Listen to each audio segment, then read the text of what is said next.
Suara Kebenaran pada Rabu, 3 Januari 2024 berjudul Sosok yang dapat diteladani.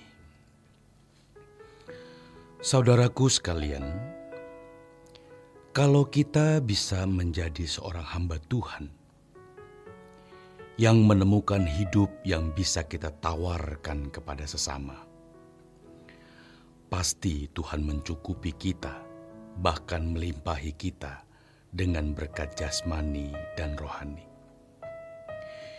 Namun kita harus sungguh-sungguh, maka kita harus menanggalkan semua kesenangan, sampai kita tidak punya kesenangan lagi.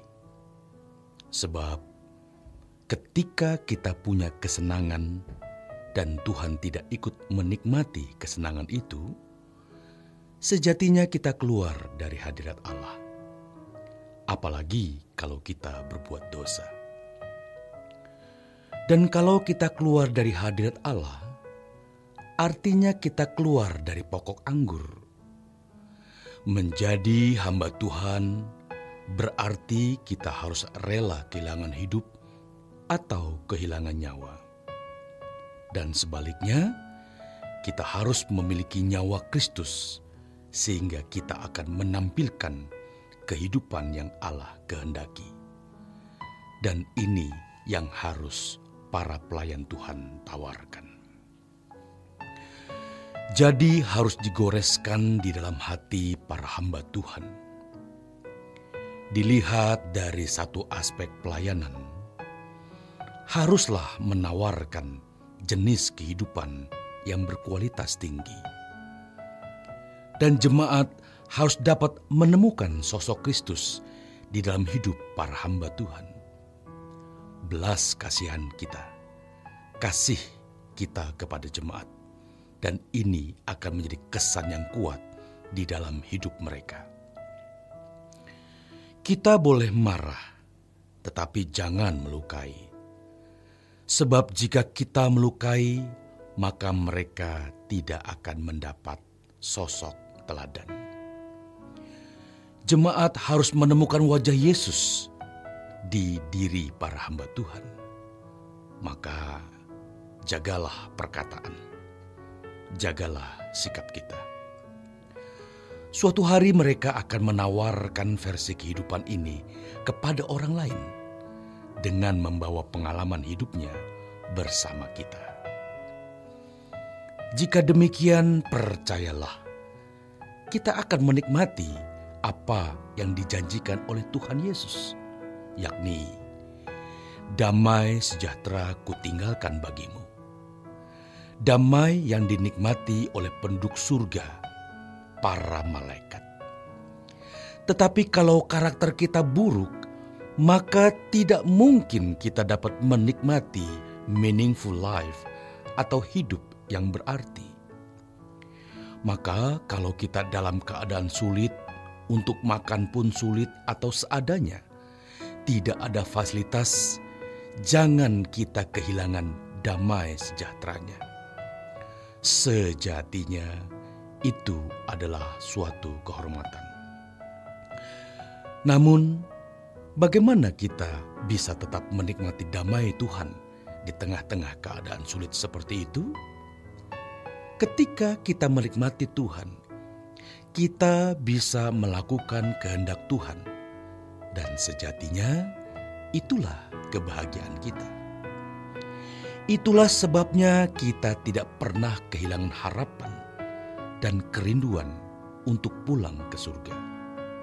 Sebaliknya, kalau kita terikat dengan keindahan dunia ini, kita tidak akan merindukan pulang ke surga. Kita adalah surat yang terbuka. Maka dimanapun kita berada, orang harus melihat dan merasakan surga.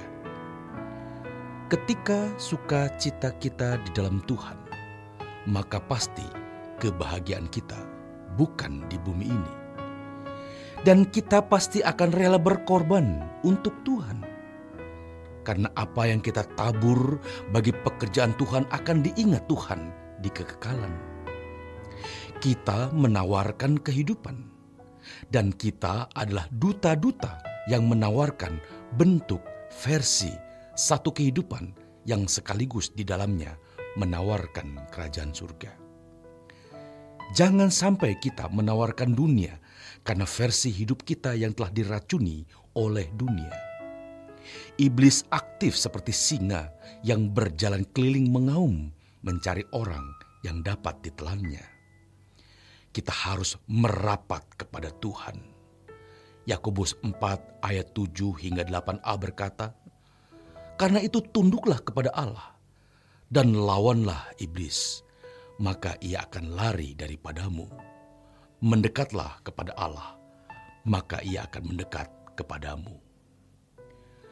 Mungkin kita dikenal sebagai pemberita suara kebenaran. Tajam khotbahnya, cerdas. Tetapi kita tidak mengarahkan orang untuk memiliki kehidupan yang berkualitas, tidak menunjukkan buah-buah hidup yang baik. Maka pasti ada yang salah di situ.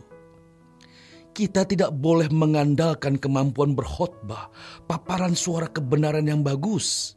Tetapi kita harus mengandalkan kekuatan Roh Kudus supaya rema yang dari Tuhanlah yang disampaikan. Puji Tuhan, haleluya. Perbanyak doa puasa dan berusaha untuk hidup tidak bercacat, tidak bercela. Jangan punya kesenangan. Orang boleh bicara apa saja tentang kita. Namun, kalau kita hidup dalam kebenaran, orang akan menemukan Tuhan, menemukan sosok yang dapat diteladani.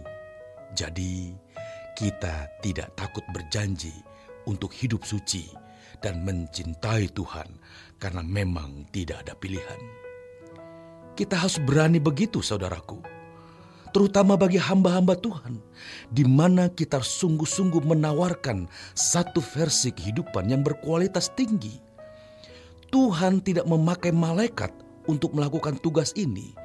Tuhan memakai kita. Dan untuk yang satu ini, Tuhan tidak punya wakil lain. Betapa berharganya kita.